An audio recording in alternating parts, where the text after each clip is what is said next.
Welcome to Holding Space. Michael Zen is a visual producer and creative photographer using his imaginative visionary energy to channel Zen and hold space for spiritual and innovative discussion. Each episode creates a supportive, accepting, and open environment that allows exploration and expertise to come together with engaging and entertaining convergence. With guest and community all helping the shape of the way, Michael is grateful to be together to hold space. Now here is your host of Holding Space, Michael Zen. Yes, here I am holding space, just like the picture. I just wanted to deliver you guys a realistic product from the advertisement. What's happening, everybody? Welcome to my sacred spiral family.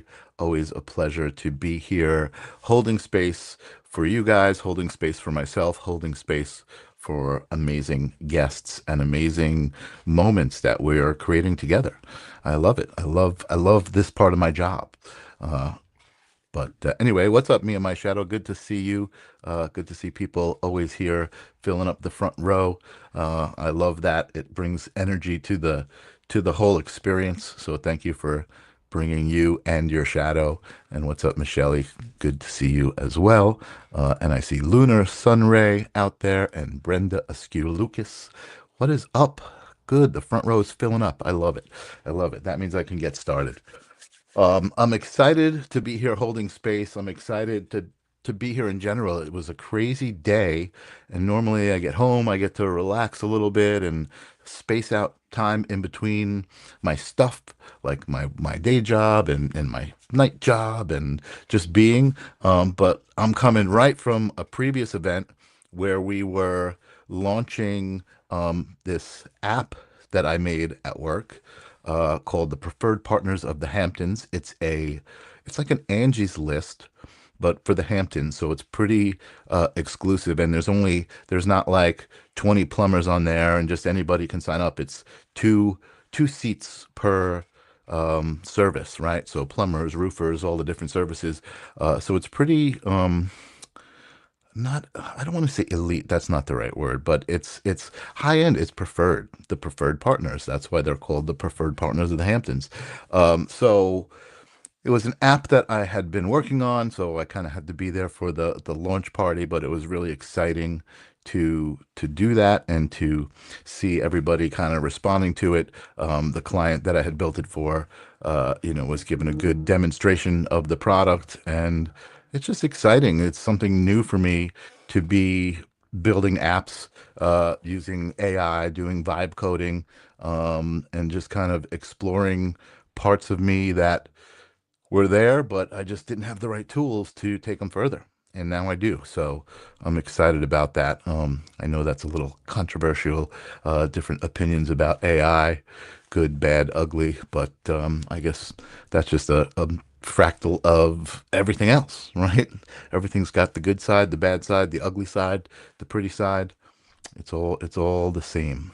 So anyway, here I am again, finding myself babbling on a Tuesday. It is June 2nd. It is time to set the stage, clear out the space of all of the other stuff I was just talking about, my whole day, working hard. Time to relax together, set the intention, and do the 3 breaths together. I have brought my good friend Sage to the show, and we're going to do 3 breaths. I like to do them through my nose. I like to do probably like a count of 3 or 4, and then I hold it up at the top for just a moment, and then I release it. And I think that's the important part, is the release. Just see how my shoulders are going down and my whole body's starting to relax. So we breathe all day long. It keeps us alive, but it's these 3 breaths that we're going to pay attention to and do intentionally. We're going to breathe in and out together. So let's do it. Here we go. Breathe in through the nose. Hold it up at the top for a second, and then let it out. Feel your body relax. Let's do another one in. Hold it up there at the top just for a second. And then release. Feel it go. Let go of anything you don't need. It's all gone. We're ready for a new moment. We're going to bring the new moment into our lungs right now. Feel the air come into your lungs. Feel it fill you up. And then just release. Feel everything settle. Pay attention to your body, to the moment. Breathing is fundamental and fun. Awesome. Let's put Sage down. All right, folks. Are you guys ready? I have a guest who I've seen on the Sacred Spiral Network before. I was teased a little bit. Jennifer Rose said, you got to have Danny Santos on your show. I reached out to him. We spoke.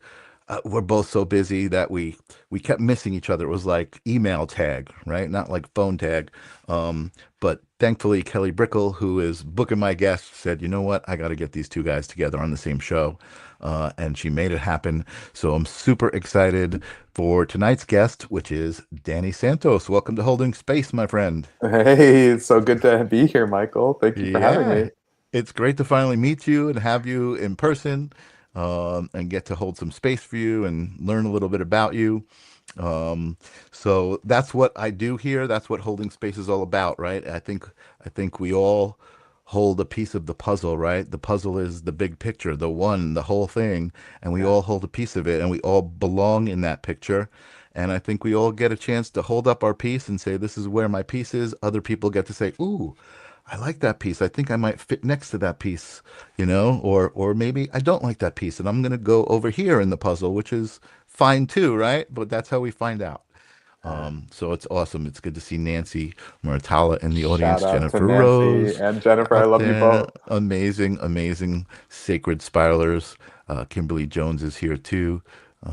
And I see Sherry Daniels is here. Shared. Thank you, Sherry. Very, very nice. You know what? That's a nice thing that you guys can do just as an observer, as somebody who's here. Holding the space with me is just click the thumbs up or click share or just send it out and maybe one of your friends will see it and like it too, and that's how we grow. That's how we raise the vibration of the planet. So thank you for sharing very much. Awesome. And Carol Johnson, awesome. Hello from Solvang. Awesome. I love it when people are showing up from all around the world. Yeah. Amazing, Danny. So we finally get to meet. You are such a beautiful energy. I love your Aw. energy. And it's like I think the thing for me is when I see an energy like you, it's that it feels so authentic, right? It feels like, you're just being you and unashamed of being you. And I think that's an important what's the word I'm looking for? That's just something to look up to. I think we all need that, right? As kind of inspiration. That's the word I'm looking for. So Wow. That, so that is yeah. some beautiful feedback. Thank you. Oh, awesome. No, no, listen, I mean, again, that's what's so great about the Sacred Spiral Network. I think we all get to kind of discover other people. They always talk about, your vibe is your tribe and all of those things. And it really is apparent, I think, here. All of the, Nancy and Jennifer are always showing up to other people's shows, even though they have shows, and everybody kind of is here to support each other. I'm waiting for your show. I know you have a podcast of your own. But I'm waiting for your show on Sacred Spiral Network. Yeah, I do the Astro Daddy podcast on YouTube. So I'm actually streaming the stream right now over there as well. So Awesome, awesome. So tell me about you, Danny Santos. Tell me about your company and your name, because I know you've kind of put your name into your company. So I feel like there's got to be some sort of significance to that. Tell me all about it. okay. Well, first of all, it's an honor to be here today, Michael. Thank you for hosting me and spotlighting me. I mean, it's truly an honor to just be invited on and to share about my work. My So, pleasure. thank you. So I'm a master astrologer of 22 years, and I have been working with astrology. I mean, I'm 33 years old now. I started when I was 11. Wow. And astrology has been the framework and the guiding post that I've used my entire life. Oh my gosh, these comments are so nice. um, So I've created my own framework called 12 Steps, 12 Signs, An Astrologer's Guide to Recovery. So it's basically using the 12 signs of the zodiac and teaching people the 12-step framework in a way that's a little bit more inclusive, so we don't have to use words like God or higher power. And instead, we Mm. can use the signs of the zodiac as teachers of the virtues, values, and principles of life to live by. Wow, So, that interesting. I love that. There's so much to unpack in just that one yeah. little description of what you were Oh, talking about. So let me just back up because you said it's a little more inclusive and we don't have to use the words like God. yeah. So, Okay. and I'm writing a book about this. So, Okay. for somebody like me who grew up in the Catholic Church, um, I've identified as a gay man pretty much when I came out as 18, but I knew that I was 11 years old that I was gay. And the Catholic Church began, handing out pamphlets when I was in middle school, because I went to Catholic school, that said that if you're gay, you would burn in hell, or that if you believed in astrology or tarot cards, eternal damnation. So all the Hmm. facets of my identity were instantly spotlight to make me feel like I'm not worthy and that I'm going to, pay a big price for Hmm. being Hmm. myself. So your compliment about authenticity and shame really resonates deeply for me. Thank you. Awesome. Awesome.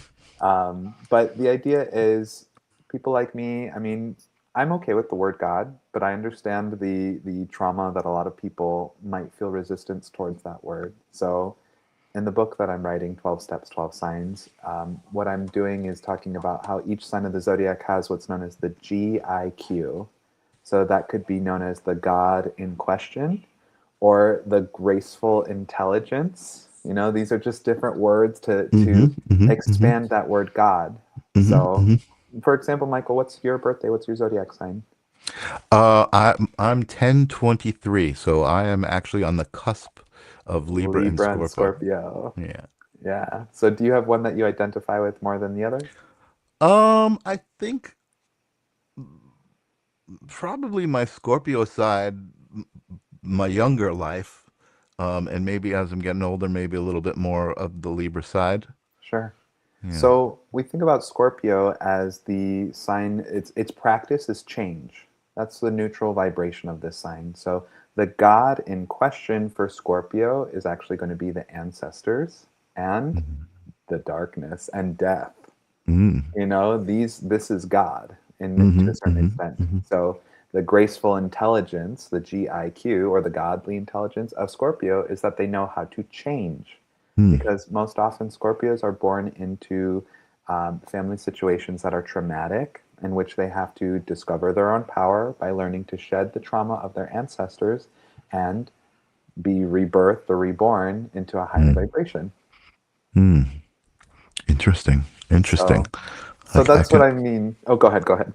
No, I can relate to that. I mean, I feel like I will say that I feel pretty fortunate in the way that I grew up. Yes, my parents were divorced, and I think that was the trauma, right? And Sure. and and although I probably still have to go deep to deal with it as trauma, because I mean I'm pretty grounded. I feel pretty good, right? I don't feel like I have these things that I need to uncover and these parts of myself that I need to dig up. Although I do breath work and I do things where I can feel release happening, right? And it's not even like something I necessarily can identify specifically as trauma, but it is something that I feel I can identify as, okay, my body is releasing this energy and I feel it and I allow it and I accept it, I embrace that release. Um, but I feel like, where was I going with this? I guess looking out at the world, I feel like most people that I know have had some trauma that is more identifiable or for me like deeper, right?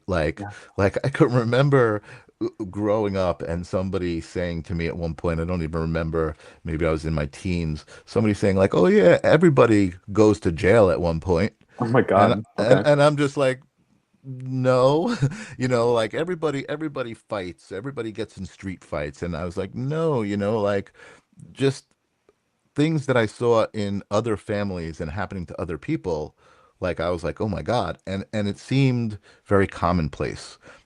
Family abuse, different kinds of things that happen in families that, again, I feel fortunate. My family, even though my parents were divorced, I grew up with a lot of love. I knew I was loved. So I feel very fortunate, and I feel like that's a part of what allows me to love the way I do. And again, make kind of make that a part of who I am, because I can look and I can see the lack of it in a lot of situations. And I don't remember why I kind of went down that road. But I guess, again, I guess I feel fortunate, and I feel like I know a lot of people like yourself who have a lot of different metaphysical kind of gifts and beliefs that really take them out of the mainstream. Um, I'm kind of in the middle, right? Like I'm in the mainstream. I don't really practice mediumship, although I've had my experiences. I know that if I decided to take an intuitive development class, I could develop those muscles, right? But it's just not something like that's calling to me. Just like some people like to go to the gym and develop their muscles, and other people don't. You know Sure. what I mean? So it's kind of the same thing. So for me, I'm finding my place right here in this seat, right? As somebody who can create a safe space for you, a safe space for the audience to come and experience you, and just that's what I'm contributing to the collective, right? And I think a part of that is just knowing that and feeling good about it. And again, I don't know why I started talking about that, because I'm here to talk about you, but something that you said just kind of triggered that whole reaction. Yeah. Well, and it is holding space, and I'm happy to hold space for you as you're also speaking. This is a collaborative exercise. Yeah. Yeah. So, all right. So let's go back to you, and um let's talk. Here's a good question. Do you have a specific moment or a memory that you remember that you realized that things weren't kind of what you were being taught in school, or like the mainstream things? There was non-physical aspects to existence. Interesting. I grew up incredibly sheltered. My parents are both immigrants from Cuba, so there was no alcohol in my house. My parents are both medical doctors, so everything was very organized, detail oriented. They're both Virgos. So I feel like I lived like the most like protected, kind of grounded childhood that there was, not to mention I went Okay. to Catholic school on top of that. Hmm. So like I didn't see The Wizard of Oz until I was 24 years old. I Wow. like didn't really listen to the radio that much or watch a lot of television. So for me, like I was very much like the small town boy next door. Hmm. And I actually didn't know that I was a psychic medium until I think it was last February when a mentor of mine, her name's Damona Hoffman, gifted me mediumship classes for my birthday. Wow. And I studied with Colby Rebel. And after a few rounds of doing classes with her, it was like, oh my God, where has this been my entire life? Like, this is something Wow. that I'm really talented at. And like, I didn't even know this was an option or a side of life that was available. Wow, that's an So, interesting story. Yeah, I mean, normally, so you don't really necessarily have a moment that you remember. Like it was only very recently.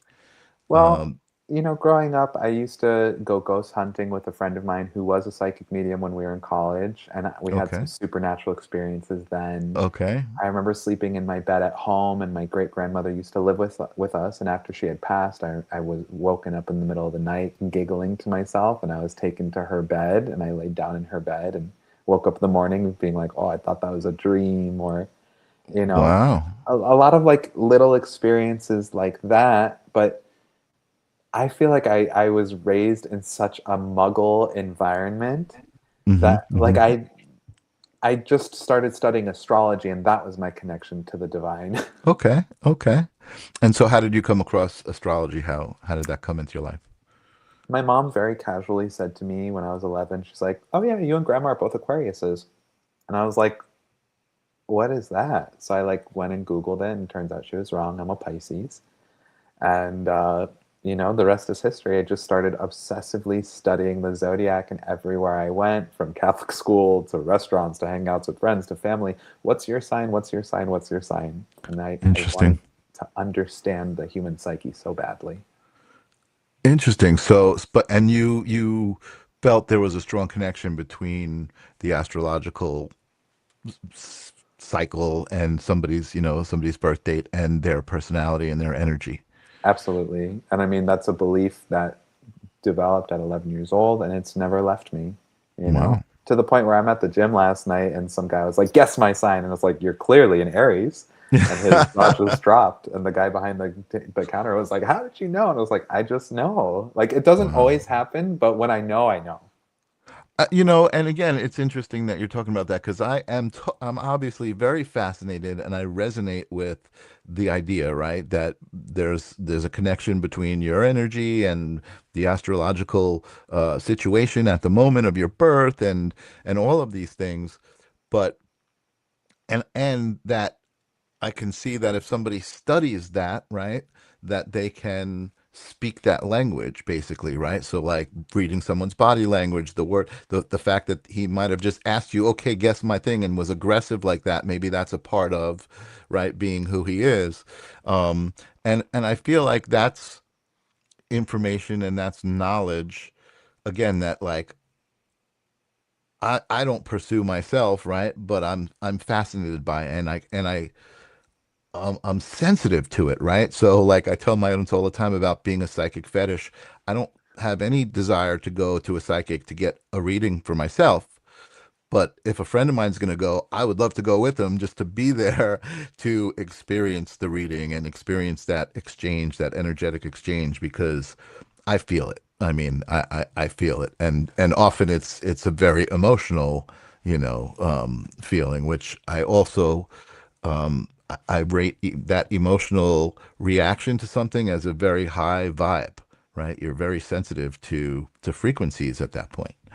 Um, so okay, so you said you started studying astrology, but then you said tarot. So connect the two together for me. Sure. So I started studying astrology at 11. By the time I was about 18 years old, there was the Michigan Renaissance Festival. I'm from Michigan. And I had this tarot reading. It was my first time getting my cards read by this woman who just like, she read cards, and she was a gypsy at the Renaissance Festival. So I got my reading, and I thought to it was like an amazing reading. It really like, changed my life. And I thought to myself, I have to do this. So I Hmm. started studying tarot, and I started attending this psychic meditation class. So it was led by two psychic mediums, and the woman who owned the shop was a Wiccan. She was a witch.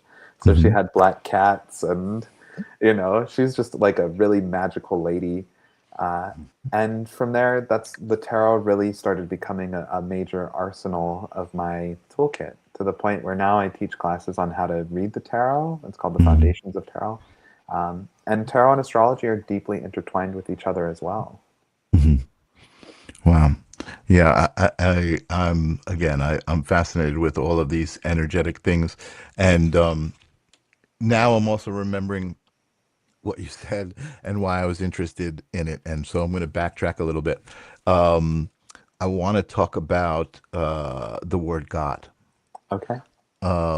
because I know for me that there was a significance to my my navigating that word and becoming comfortable with it.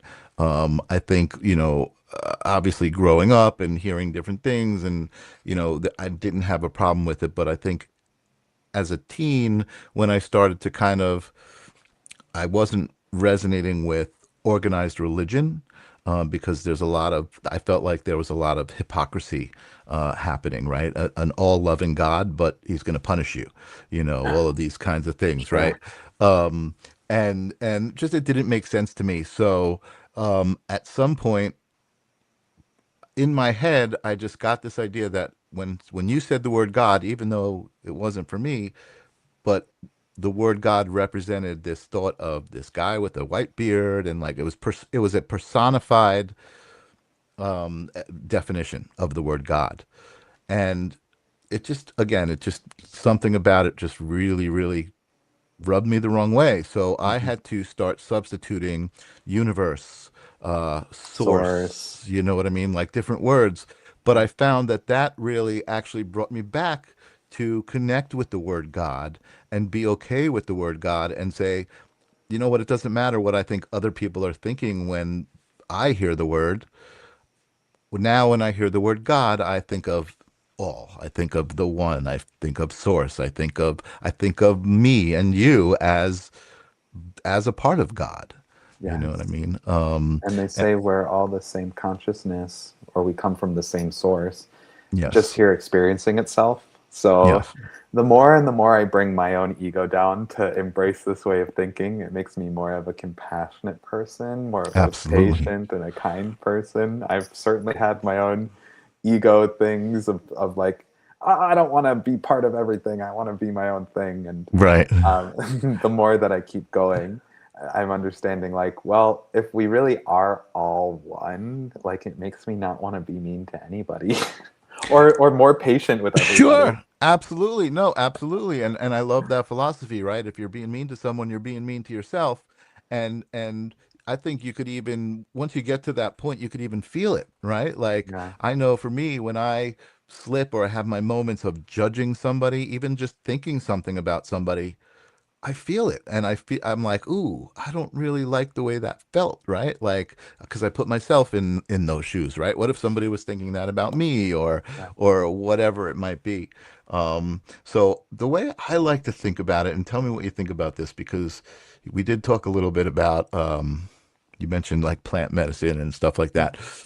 I like to think of us, each one of us, as an individual thought of God. Like Hmm. we are actually a thought that God had, and now we are. Like we just became, right? The thoughts are now vibrations and they exist and are just intermixing with the other thoughts of God and so that's the way I like to look at it. Like we are a thought of Yeah, God. And there's different ways to put it. People say we're a spark of God, things like that. a But drop of light in the ocean of a light. drop of light in the ocean, right? And those metaphors I love as well, right? Like the drop that's coming up in the splash of the wave is an individual thing, but it's also it goes back and it becomes part of the ocean. It becomes the one. Um, Amazing. So turning this whole conversation around, you said you were brought up in kind of a religious, very conservative Yeah, environment. You didn't experience a lot of media. The Wizard of Oz, you said you didn't see that until you were 24 years 24. old. I mean, that's pretty amazing. And you even said you grew up kind of sheltered. So, Two doctor parents who like they're Virgos. They're everything's like very detail oriented and very right. very realistic, very practical. So Sure. it's just it's I look back right now and I'm just like, whoa, that was so interesting. Well, so I'm imagining you didn't feel like you were sheltered, right? And missing out No, on anything. it just seemed normal, Right. But you then, know? so when you saw the Wizard of Oz, did you say, hey, wait a second, I'm missing out on something? Like there's, Well, I'm very fortunate that I actually got like a pretty formal education on media because I went to film school at USC. oh, nice. So I ended up like doing critical theory in cinema and media. So I started learning all of these old movies and, you know, Hmm. Hmm. I didn't grow up like listening to a lot of music. A lot of the music I discovered I found on my own and Hmm. then started writing songs myself. And I mean, I play with a band now. So, Nice. Nice. What do you play? so I sing and I play guitar and Nice. I write songs. So my band is also called Santos and the Crystal Visions. Nice. So the dream is to be touring the world, teaching people about the 12 steps, 12 signs framework, while also getting to play my music. And The idea is to use all of these things in order to bring a greater mission for humanity. So Mm-hmm. we're Mm-hmm. actually going to be playing at the Whiskey A Go-Go in December to raise money for the Los Angeles Midnight Mission, which is to feed the homeless here in LA. Amazing. Yeah. That must feel so good. That's exciting. Yeah. I mean, what better way to stroke the Wow. ego than to help other people? Right. So it's very interesting, right? Because you're talking about letting go of your ego, but now you're telling me about your band, which happens to be named after you. Well, yeah, of course. It has Which to is be. which listen, I think it's kind of cool. I feel like it's a part of creativity, right? So you're a creative, which I think is probably the most fundamental thing that you can be to be close to God. I think that love is creativity, God is creativity. Um, so, I kind of, and I'm just responding to this because I didn't know anything about this, but I'm not receiving it as like this ego thing. It's almost, I feel like, what is that? What am I thinking of? I'm thinking of Joseph and the Technicolor Dreamcoat. Ooh, I'd say more. Right? Like that's kind of the feel of the name of what you're creating, which I feel like it's it's noble. Like I feel like there's this mission behind it, right? So tell me more about the 12 step program that you're talking about. 12, what do you Sure. say, the 12 12 steps and steps, 12 signs, an astrologer's guide to 12 step recovery. 12, okay. So and tell me if I'm getting too personal, but the 12-step program, I mean that's usually associated with alcoholism, right? Sure. Yeah, but there's all So sorts of 12 steps out there. no, So, right, any sort of recovery, addiction yeah. kind of, right. Well, and you have to So think, my parents were both immigrants who were mhm, born in Cuba and came over to the United States. mhm, So they're amazing people. They're both doctors, but like, look, nobody's perfect. So the 12 mhm, step program that I did is called ACA, the Adult Children of Alcoholics or Other Dysfunctional Family Members. So you mm, have to imagine, in my bloodline, my great grandmother lived through the Spanish Civil War, mhm, and her daughter didn't have enough food. And she and her daughter, my great grandmother and my grandmother, they didn't have enough food to live. mm. Meanwhile, my great grandmother, her husband abandoned her, thus, my grandmother, her father abandoned her. So, this abandonment wound begins going down the bloodline. Oof. Mhm, So, mhm, even if mhm, my parents were never alcoholics, there's trauma that lives in the ancestral lineage. And this would be a Scorpio way of viewing things. It's an inheritance that comes from way mhm, before us. mhm, So, mhm, I'm very fortunate to get this awareness through doing a lot of ayahuasca journeys. I'm also a trained ayahuasca shaman. So, mhm, mhm. and I work with plant medicine to help people heal their Awesome. trauma that way. But it's this idea that like you have to know all of the parts of yourself, and then you can bring that to the 12-step work. You don't have to be an addict to Mhm, mhm, recover. mhm, mhm, You mhm. know, for me, my biggest wound throughout my whole life has been my ego. And so Really? doing, yes, the ego wound, whether it's like being too self-centered and making things about myself too much, Mhm, mhm, or completely trying to kill it off and saying being gay is wrong, or mhm, I need to mhm, completely devote my life to God, when the reality is like the universe wants us to be in balance. mhm, So mhm, doing the mhm. 12 steps helped me get my ego under control. Interesting, Yeah. interesting, interesting. And so, and again, just let me know if I'm being too personal. I'm just kind You're of okay. reacting to what you're saying. If you do, So, I'll let you know. yeah, yeah, you said your parents were pretty conservative, you know what I mean, and they were both doctors. Mhm. I mean, were they abusive? Was it a toxic relationship? No. I'm very fortunate to not have had abuse in my home, especially growing up. You know, my Hmm, parents are hmm, both beautiful and wonderful and lovely people. hmm, So hmm. I think it's more like the generational kind of trauma and inheritances that people can experience coming from, like I was talking about, abandonment or Hmm, hmm, immigration or hmm. you know. So not abusive, but maybe was there, and again, forgive me, um, lack of emotional connection. Again, I'm very fortunate to have Okay, had no, like a really good family dynamic, you know. I right. think it's just more like literally growing up in the environment where it's like you're the fish out of water. It's an immigrant family, you're Okay. different, you know, and then I like guess acclimating to that. right. I guess I'm just trying to figure out what led you to the 12 steps. Sure. For Yeah, me, I mean, it's called the adult children of alcoholics yeah, or yeah. other dysfunctional Familiar. family members. Yeah. So, so in this program, an adult child is somebody who's not fully acclimated to being a proper member of society in one way or another. Okay. So for me, I have a friend who he brought the 12 steps to me and he said, I think you should give this a shot. And what I really like about ACA is you don't have to come necessarily from a dysfunctional home Hmm. or I mean, I think the generational bloodline itself reveals enough of dysfunction with the abandonment wound and, eating disorders stuff come from the generational bloodline of not having enough food and, worthlessness, abandonment. All of Hmm. that is where the inheritance begins to trickle down. So for me, doing the 12 steps was a way of getting my diet under control, Hmm. having a better Hmm. relationship with my body, getting out of Hmm. the Hmm. dysfunctional ego. Hmm. Hmm. I've Hmm. struggled really intensely throughout my life with anorexia and also binge eating. So Wow. that's something where I'm at now. I'm training to be a bodybuilder. Oh, wow. So it maybe not like super crazy like professional bodybuilder or anything, but Right, right. I'm working with a coach and I work out regularly Yeah, and yeah. No, you that's know, awesome. I'm familiar. I have some friends who have done that just like to experience, right? Like, a friend of mine, she was like in her 30s and she's like, I want to do this as a 30-year-old woman, you know what I mean? And just show I can and just for herself, you know what I mean? And yeah.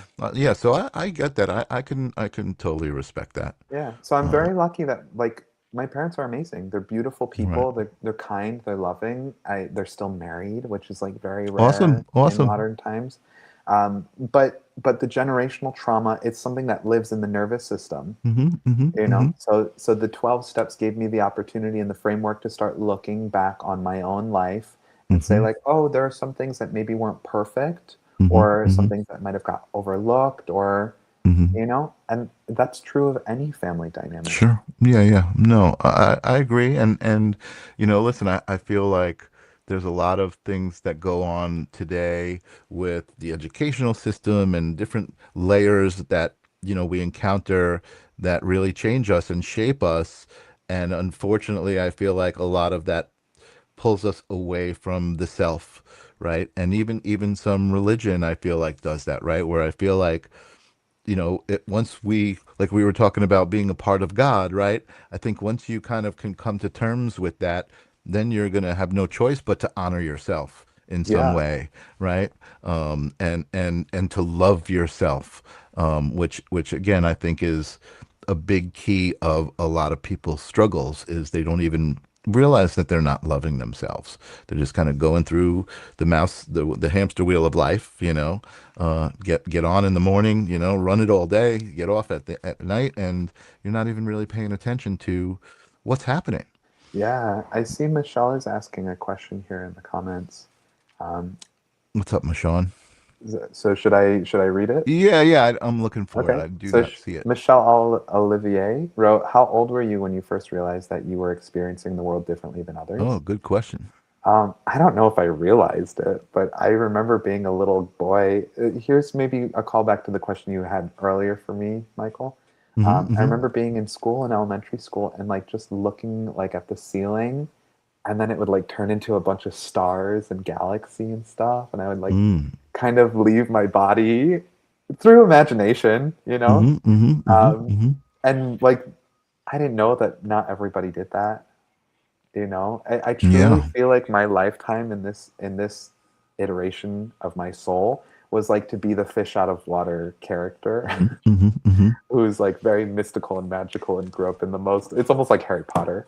That's awesome. And you know what? You also bring up something that I think is important to me, right? That's the word imagination, right? Yeah. I feel like imagination is one of we talk about we've lost powers, right? Like we used to be psychic and we used to have these powers as humans. Imagination is one of the foundations, I think, of all of that. And I think that's something that needs to be recognized as well, right? Is like let your imagination go, like use your imagination, get into it. And I think that, again, that's one of the things I feel like we're conditioned, right? and you'll hear it all the time. I talk to so many psychics. Oh, I had imaginary friends and they told me, they were my imaginary friends and that it wasn't a good thing, where it's like now it's like, wait a second, those imaginary friends were more real than your real friends, you Yeah. know. Yeah. Yeah, amazing, amazing. I did see, let's make this a little bit more interactive. I did see a Sure. lot of people commenting, and I think we didn't talk about it. I usually ask anybody who does readings and stuff if they're up for it during the show. I didn't ask you. I'm happy If to you do are, that's readings. okay. And But I think what? let's do Wow. something. I think something a little bit more fun, or not more fun because readings are always fun, but just maybe to help cover a little bit more every people. You are versed in astrology. You have this knowledge. I saw someone asking. I think they were saying, "I'm a Capricorn. Tell me about Capricorn." Can we go Sure. through a few different, zodiac signs and describe those people and see who might resonate with that in the audience? Sure, sure. So, what I like about astrology is that it is a container that holds all of the meaning of life inside of it. So, this GIQ, this God in question, each sign of the zodiac has a different flavor of who's holding the steering wheel, who's pouring from the pitcher, where is the energy going to, where is it coming from, Mm-hmm. Mm-hmm. Mm-hmm. So you can think of like the first sign of the zodiac, Aries. Well, Aries would teach us that I am God. I am God. So Mm-hmm.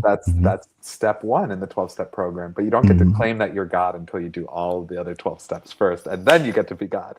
But Okay. Okay. so What's the first step? the first step in the 12-step program is admitting that you're powerless over, and then depending on what kind of 12-step you do, it's going to give you a different version of it. I'm trying to write an inclusive, neutral version of the 12 steps. Let's see if I can pull up what I wrote for Aries here. I'm just checking my notes really quickly. Came to Cool. believe, oh wait, no, that's Taurus. So it would be, we admitted we were powerless. What I wrote here was over addiction, dysfunction, trauma, and compulsion.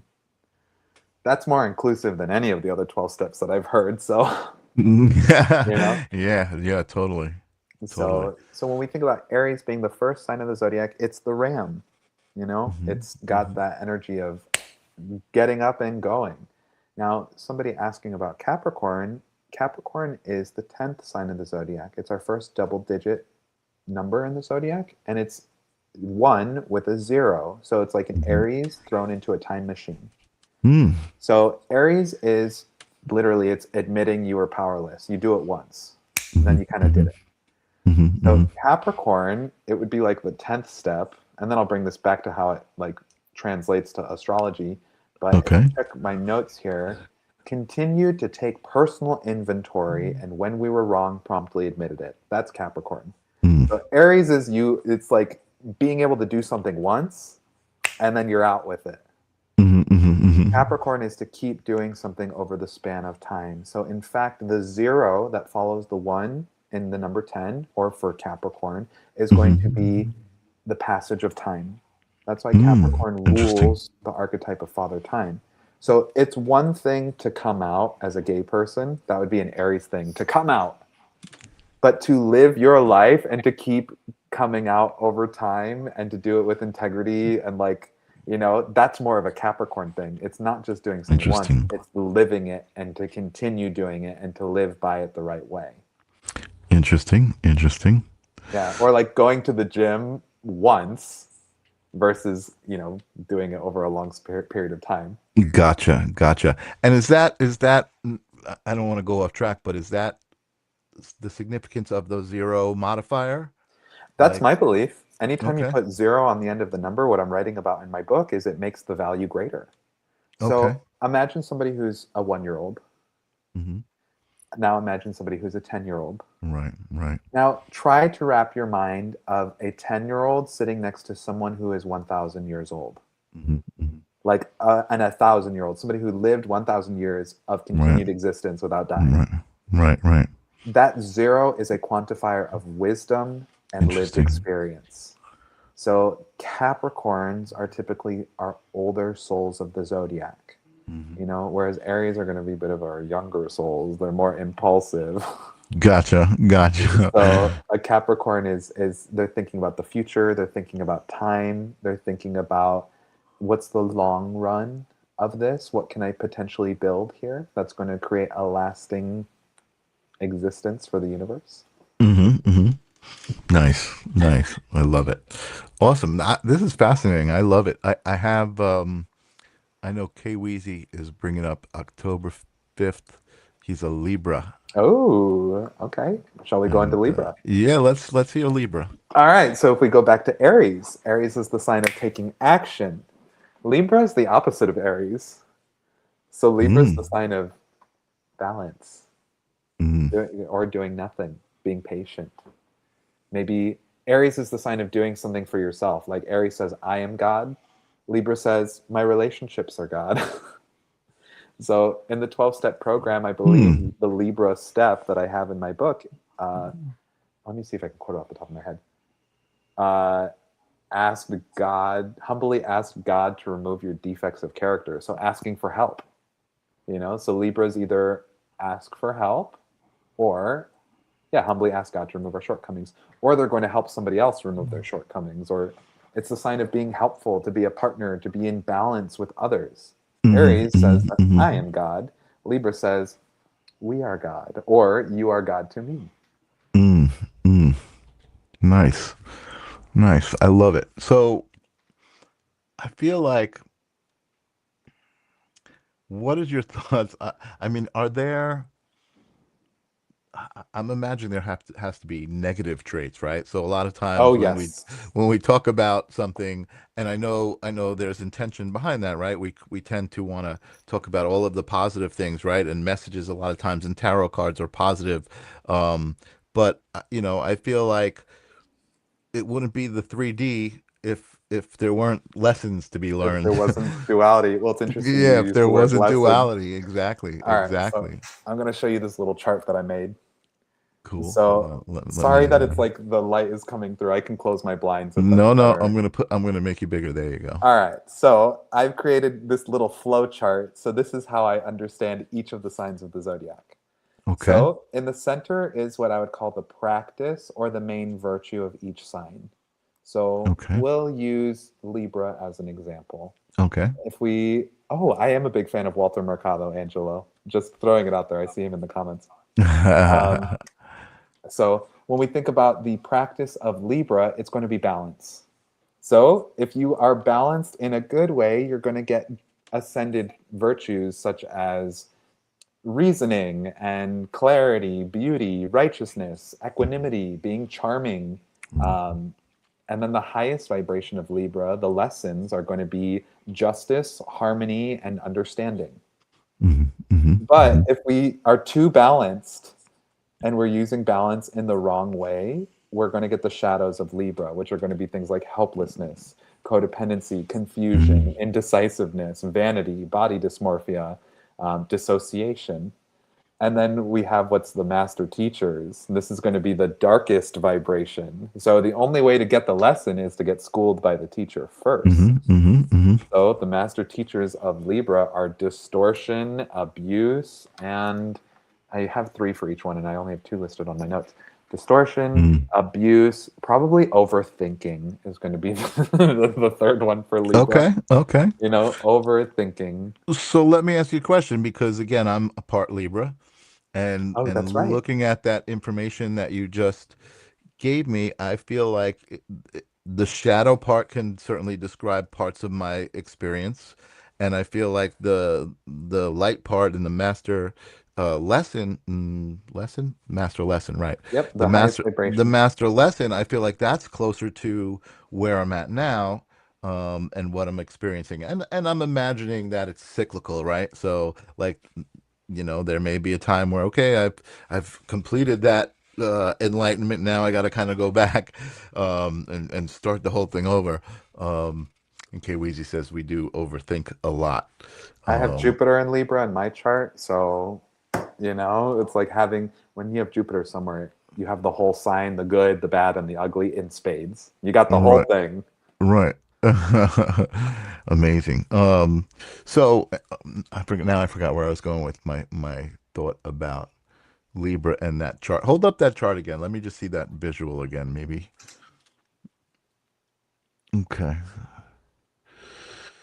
So yeah, I mean, I feel like, I feel like this is like real, like basic knowledge, right? That we should all understand That's what as I'm saying. a I part get of this in yeah, part of elementary schools. our own journey. Yeah, part of our own journey. Hey, this is great. Listen, again, the educational system is in desperate need of new material. Yeah. Well, So, and towards the bottom of this of the shadows here, I have mhm. this little SG. What's that? So that stands for saving grace. So let's say you are suffocating under the master teachers. So let's say Hmm. you're Hmm. in for Libra, distortion, abuse, and overthinking. Hmm. The Hmm. saving grace is designed to help you as a crowbar get out of the master teacher. And the way that you do that is by taking a page out of the opposite sign of the zodiac's book and then trying to apply it through Libra's framework. So Aries is courageous. The Libra version of courage, the word that I picked at least, is moxie.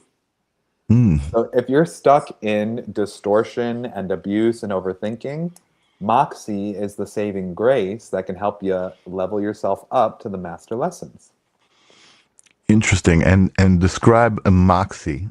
Moxie is, Define moxie. Yeah. I mean, when I think of it as like it's another word for being courageous, but it's almost like a feminine form of Sassy, like a sassy. yeah, like have some moxie, like put your back Right. into it, you know, like I go gotcha. I for it. gotcha. I can pull up the exact definition if that's helpful too. Let's No, see. no, no. I just want to. That's kind of what I thought. I thought sassy and like moxie was like a little style and like, like oomph, little Determination, oomph. courage, and having nerve. There you go. Nice.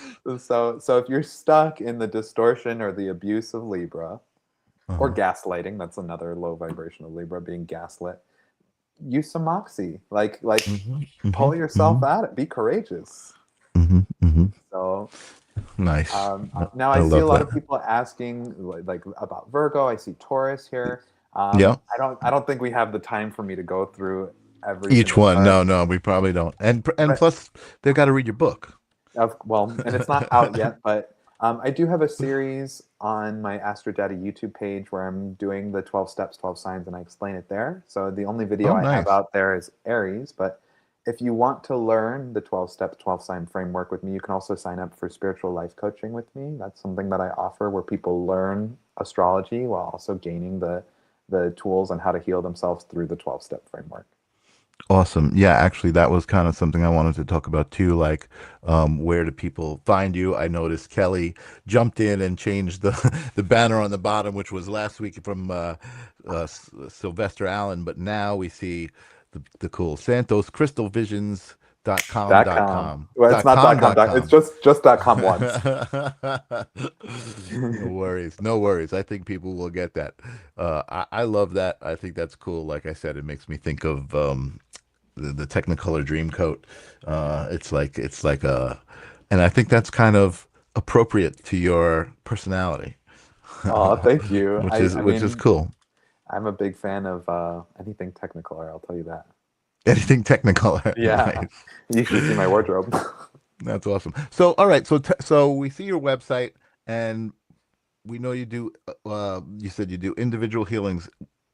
You said to me when we started the show, you do a lot of stuff. What else can people find as far as like help from you or advice or entertainment, whatever it Sure. might be? Sure. So I'm a trained platform medium through the Los Angeles Spirit Academy. So I love doing platform mediumship readings in front of audiences. I can also do one-on-one mediumship readings as well.